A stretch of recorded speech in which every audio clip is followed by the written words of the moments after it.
जर तुमची रास कर्क असेल तर 2026मध्ये एक गोष्ट नक्की होणार आहे. तुमची काळजी तुम्हालाच घ्यावी लागणार आहे. कारण यावर्षी तुम्ही कोणासाठी उभे राहता यापेक्षा तुम्ही स्वतःसाठी उभे राहतात का हेच तुमचं भविष्य ठरवेल. भावनांवर नाही, निर्णयांवर आयुष्य उभं राहतं. कर्क राशीचे लोक मनाने खूप चांगले असतात, पण 2026मध्ये जास्त इमोशनल होणं तुमचंच नुकसान करू शकतं.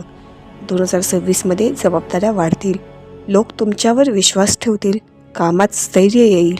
Education, healthcare, government, real estate, food business या क्षेत्रात प्रगतीचे संकेत आहेत. मार्च ते ऑगस्ट 2026 हा काळ करिअरसाठी निर्णायक ठरेल.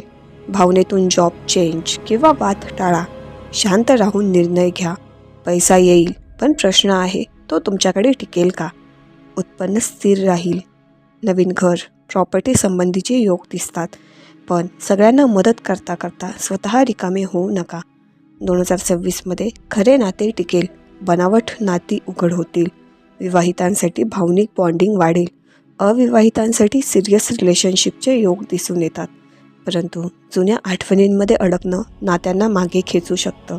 शरीरापेक्षा मन जास्त थकू शकतं. स्ट्रेस, झोपेचा अभाव, पोटाचे त्रास दिसून येतील. ध्यान, चालणं, स्वतःसाठी वेळ हाच तुमचा मेडिसिन आहे. 2026मध्ये पांढरा, चंदेरी, फिकट निळा हे रंग तुमचे मन शांत ठेवतील. सोमवार, गुरुवार, पौर्णिमा या दिवशी महत्त्वाचे निर्णय घेतल्यास उत्तम.